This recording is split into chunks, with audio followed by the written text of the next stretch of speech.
자, 누가복음 말씀 봅니다. 누가복음 1장 39절부터 45절까지 그리고 56절을 이어서 읽도록 하겠습니다. 우리 같이 읽겠습니다. 이때에 마리아가 일어나 빨리 산골로 가서 유대 한 동네에 이르러 사가랴의 집에 들어가 엘리사벳에게 문안하니 엘리사벳이 마리아가 문안함을 들으매 아이가 복중에서 뛰노는지라 엘리사벳이 성령의 충만함을 받아 큰 소리로 불러 이르되 여자 중에 내가 복이 있으며 내 태중의 아이도 복이 있도다. 내 주의 어머니가 내게 나오니 이 어찌 된 일인가. 보라, 내 문안하는 소리가 내 귀에 들릴 때에 아이가 내 복중에서 기쁨으로 뛰어놀았도다. 주께서 하신 말씀이 반드시 이루어지리라고 믿은 그 여자에게 복이 있도다. 마리아가 석 달쯤 함께 있다가 집으로 돌아가니라. 아멘. 아멘. 자, Who is Jesus in the Gospels? 그 복음서에 나타난 예수는 누구인가? 특별히 이제 출생 비밀 그 자체가 사람이 생각하는 이성적인 것과 또 사람이 받아들일 수 있는 어떤 과정, 그러니까 생태적인 과정, 생물학적 과정, 어떤 이런 것들을 뛰어넘는 예수 그리스도의 잉태에 대하여서 그 잉태를 마리아는 받아들였어요, 그죠? 마리아는 그 사실을 받아들였고 우리가 사실은 이제 오늘 이 말씀을 보고 난 다음에 지난번에 이제 그 처녀 잉태, 동정녀 잉태에 대한 증인으로서 요셉을 봐야 되는 건데 오늘 이제 보기 전에 우리가 먼저 봤어요. 그래서 오늘 이 말씀을 보고 난 다음에 그 다음에 이제 증인으로서 요셉을 우리가 살펴보았어요. 이미 살펴봤죠. 순서를 이제 바르게 정리할 필요는 있을 것 같아. 오늘 본문의 말씀을 보면 마리아가 자신에게 일어난 반생물학적, 초생물학적 상황. 이거는 생물학적인 어떤 상황을 뛰어넘는 거잖아. 뭐로 말미암아? 성령으로 말미암아 잉태되었다. 잉태의 비밀을 가지게 된 거잖아. 이 사실을 마리아 개인이 주의 말씀이 내게 이루어지이다라고 함으로써 자신에게 일어났지만 이 사실에 대해서 사실은 받아들이기 쉬웠을까 쉽지 않았을까? 쉽지 않았던 것 같아. 내가 신앙적 경험을 보면 이거는 이제 믿음의 차원인데 성경에 나타난 예수 그리스도의 출생의 비밀이잖아. 그래서 이게 굉장히 중요한 이야기 중에 하나인데 내가 교회를 다니면서 처음에 나는 교회를 다닌 전제가 뭐냐면 하나님을 믿지 않는다. 하나님은 없다. 여기서부터 교회를 다니기 시작했단 말이야. 굉장히 다른 사람하고는 좀 다른 출발이었던 것 같아. 그래서 나는 믿지 않기 위해서 교회를 다녔다. 굉장히 역설적인 이야기잖아. 그런데 어쨌든 시간이 지나면서 내게 이제 신앙적 체험들이 많이 일어났고 도저히 이성으로 받아들일 수 없는 초이성적인 현상들을 내가 실질적인 체험을 하면서 어느 정도의 믿음을 가졌을 때 이야기예요. 어느 정도 믿음을 가졌는데 성경의 대부분의 이야기들은 내가 이성적으로도 충분히 받아들일 수 있어. 사실은 초이성적인 이야기, 초자연적인 어떤 것들을 처음 체험했을 때 나는 내 스스로가 미쳤다고 생각했거든. 이 정상이 아니라고 생각을 했어. 다시 말해서 왜 이게 내 이성으로 내게 받아들여지지? 이게 내가 어떻게 된 거지? 그래서 내 스스로를 이렇게 꼬집어 봤어요. 이게 꿈인지 생선인지라 진짜 이 생전인지를 확인하기 위해서 내가 직접적으로 이렇게 꿈이 이렇게 찝어도 봤어. 그런데 이상한 건 뭐냐면 분명히 이거는 꿈이 아니야. 현실이야. 내가 진짜 처음 알고 있는 거야. 그 이전에는 내가 도저히 받아들이지 않았던 거야. 받아들이지 않았기로 했고 않기로 했고 이건 받아들일 수 없었던 일인데 어느 순간 신앙적 체험을 통해서 이게 그대로 받아들여지고 내가 동의할 수 있게 되고 맞아 그거는 맞는 이야기야라고 말할 수 있게 되는 체험들, 신앙적 체험들을 했단 말이야.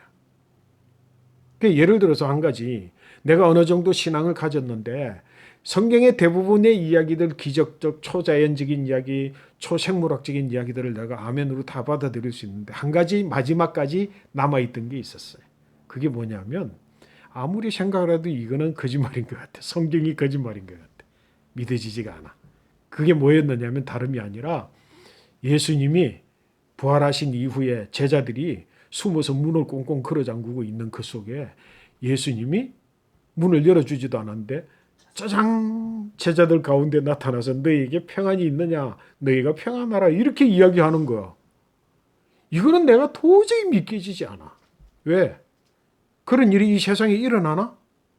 어떻게 일어날 수 있어?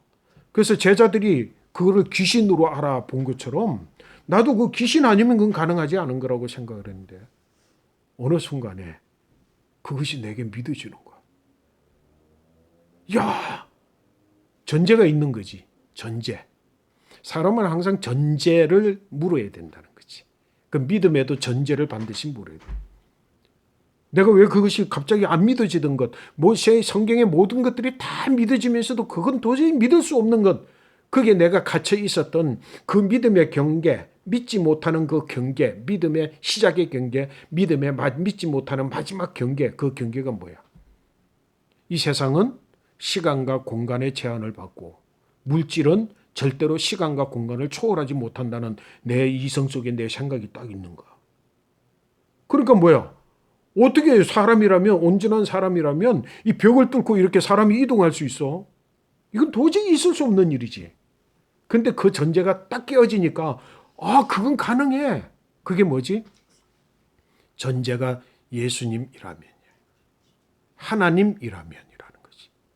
그 예수님이면, 하나님이면 시공간을 초월하시는 분이라고 하는 사실에 믿겨지게 되니까 예수님이 제자들 가운데 부활하신 이후에 제자들 가운데 문 걸어 잠그고 있는 제자들 가운데 예수님 나타나서 너희가 평안하냐라고 하는 말씀이 그대로 내 마음속으로 이성 세계 속으로 그 현실 세계로 내게 딱 다가왔단 말이야.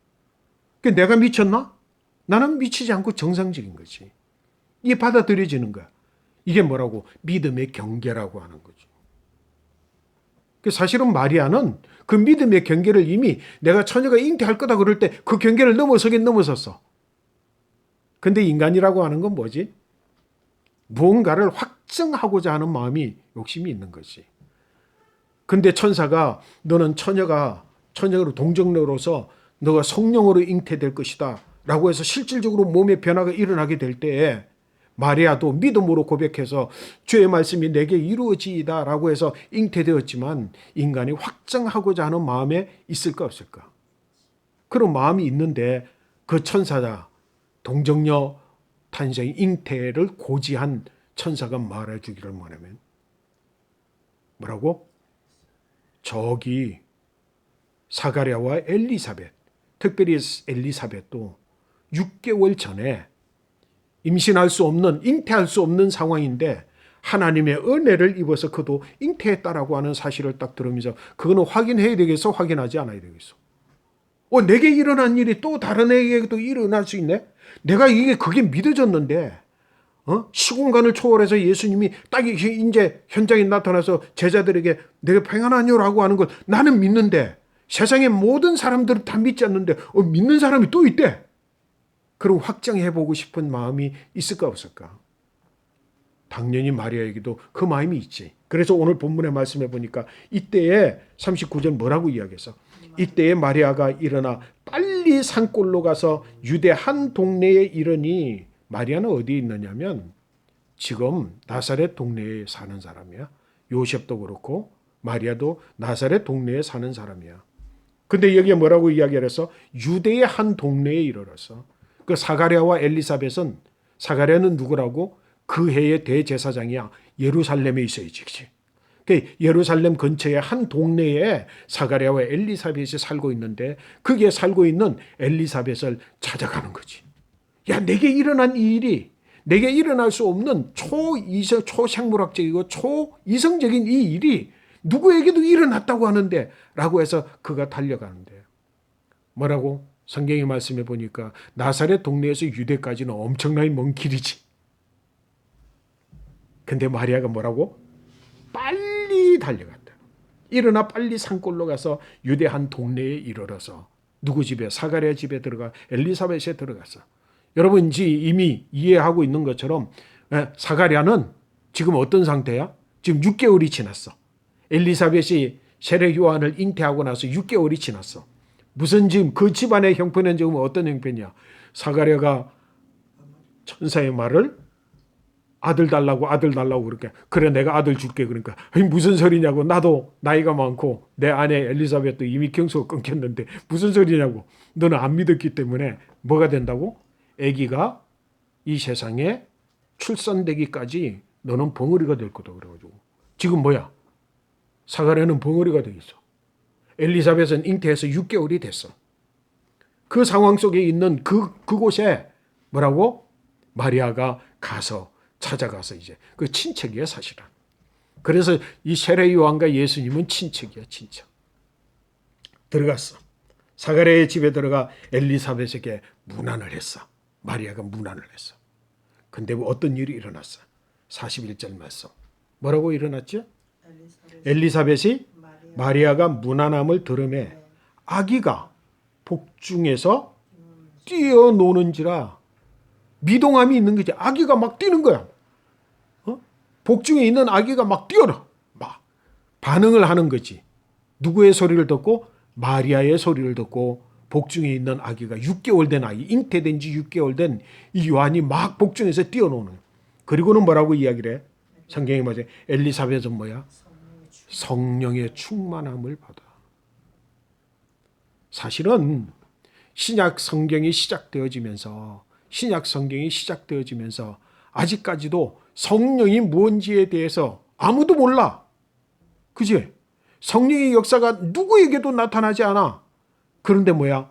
사가랴에게 성령으로 임하여 천사가 이야기를 했고, 그리고 마리아에게 뭐라고? 성령으로 뭐라고? 잉태될 것이라고 이야기를 해서 성령 충만함을 입어서 주의 말씀 내게 이루어집니다. 그랬는데 뭐라고? 이 마리아가 엘리사벳을 찾아가니까 성령이 충만함을 입어요. 최초의 성령 충만함을 입은 자는 여기 성경에 보면 물론 마리아도 성령이 충만함을 입었겠지만 성경이 기록하고 있는 최초의 성령 충만함을 입은 마가의 다락방의 역사가 아니라 누구라고? 이 바로 엘리사벳이 성령으로 충만함을 입었어. 마리아는 성령으로 잉태했고, 그지? 마리아는 성령으로 잉태를 했고, 이 엘리사벳은 성령의 충만함을 입어서 이야기를 하기 시작을 해요. 자, 뭐라고? 성령 충만하게 되면 뭐 한다고? 말하기 시작해. 성령 충만을 해서 말해. 마가의 다락방에도 성령 충만함을 입어 저들이 뭐라고? 각기 이야기를 하는데 그 이야기를 듣는 사람들이, 그 사람들은 뭐라고? 히브리인들이라서, 유대인들이라서 자기의 말로 이야기를, 그때는 아람어라고 해요. 또 히브리어로 이야기를 하는데 듣는 사람들은 전부 자기 지방의 말로 듣는 성령의 충만한 역사가 일어났는데, 여기에도 뭐라고? 엘리사벳이 성령 충만함을 입어서 뭐라고 이야기를 하라? 42절 큰 소리로 불러 이르되 여자 중에 내가 복이 있으며 내 태중의 아이도 복이 있도다. 지금 뭐야? 마리아는 잉태되어서 아직 배가 불러오지 않은 거야. 그지? 잉태되지 않은 상황 속에서 자기에게 일어난 뭔 일을 확인하기 위해서 엘리사벳을 찾아갔는데, 엘리사벳이 성령 충만하고 성령 충만함이 딱 있고 난 다음에 내 복중에 있는 아이가 복되도다. 야, 이건 소위 말해서 세상적인 말로 귀신이 고칼 노릇이지. 엘리사벳의 성령 충만. 내가 보니까 나도 성령 충만함을 입은 때가 있었는데, 이거는 굉장히 조심스러운 이야기인데, 성령 충만함을 입고 나면 사람의 마음, 복술이라 그러지. 복술. 마음이 읽혀져. 사람의 마음이 보여. 읽혀져. 그 사람의 상태, 그 마음속에 무엇을 생각하고 있는 게 읽혀져. 그런 순간이, 체험적인 순간이 내게도 있었어. 성경에 나타난 성령의 은사들 중에 하나들이 내게 그대로 있었단 말이에요.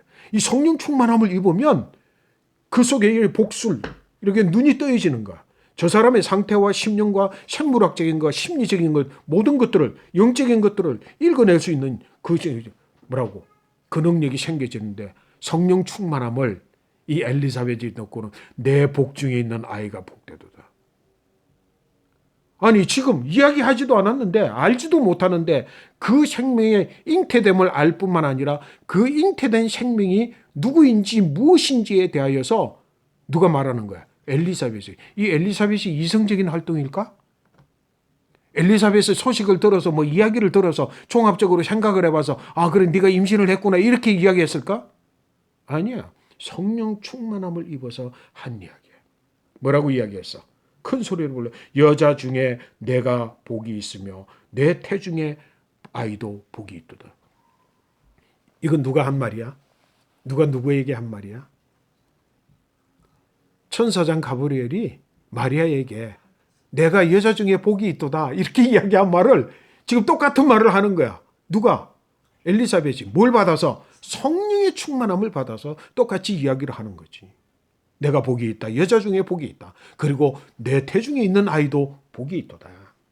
자, 그 다음에 43절 굉장히 중요한 이야기를 이거는 뭐야? 성령 충만해서 하는 이야기니까 하나님의 메시지지. 하나님의 메시지. 43절 뭐라고 그랬어?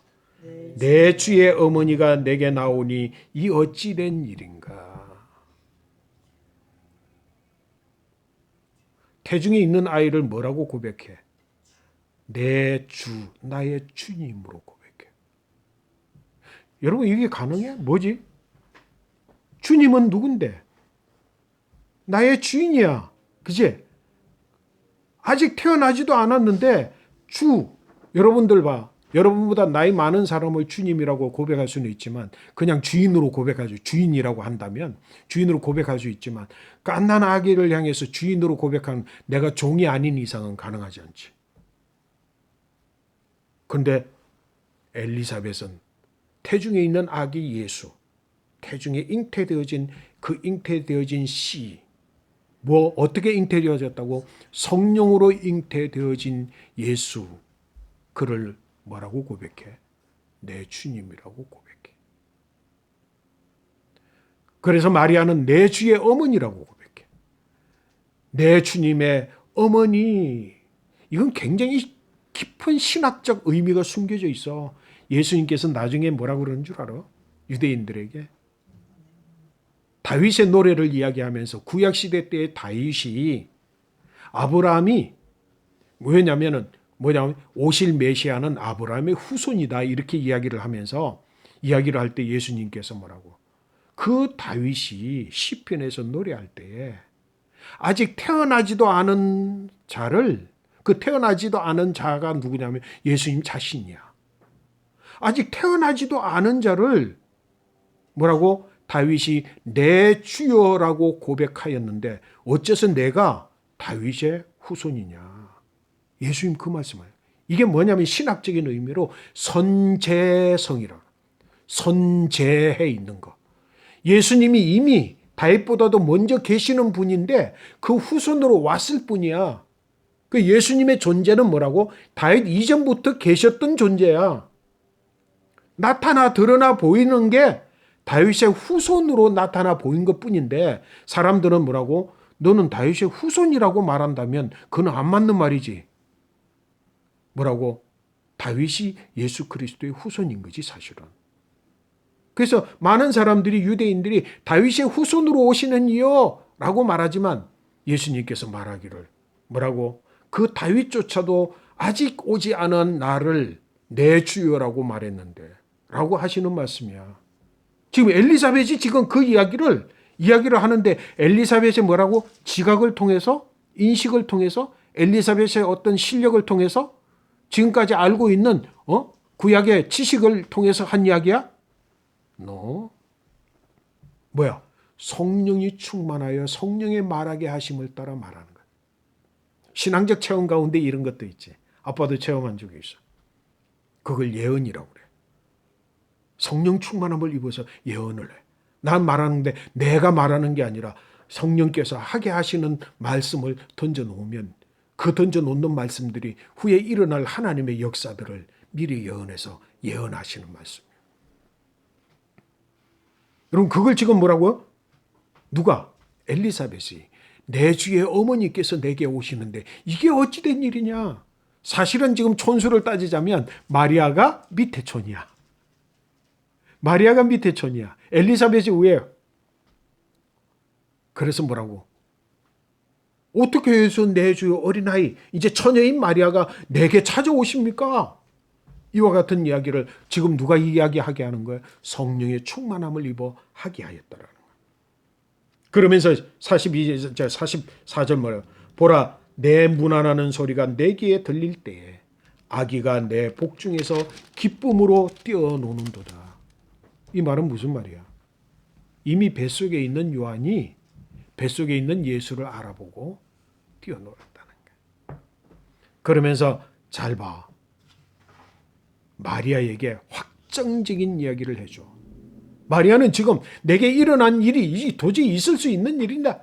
그건 내가 믿음으로 고백했지만 실질적으로 일어난 일에 대한 확정하고자 하는 마음을 가지고 간 그에게 뭐라고 45절의 말씀을 누가 성령 충만함을 입은 엘리사벳이 마리아에게 하는 말이 뭐라고 이야기했어? 같이 읽어볼까요? 주께서 하신 말씀이 반드시 이루어지리라고 믿은 그 여자에게 복이 있도다. 주여, 주의 말씀이, 그 말씀은 뭐야? 도저히 내가 받아들일 수 없는 말씀, 믿을 수 없는 말씀, 일어날 수 없는 말씀, 터무니없는 말씀. 그럼에도 그 말씀이 내게 이루어지시옵소서. 이거는 뭐가 없으면 고백 못한다고? 믿는 믿음이잖아요, 여기. 그지? 믿은 믿음. 그 믿음을 가진 여자, 그 여자 너는 복이 있도다. 여기에서 뭐라? 마리아가 확정을 하게 되는 거죠. 여러분의 믿음, 여러분의 가진 믿음 뭐야? 내가 믿을 수 있는 것만을 믿는 사람들이 아멘을 크게 해. 믿을 수 없는 것을 믿는 믿음이 진짜 믿음이지.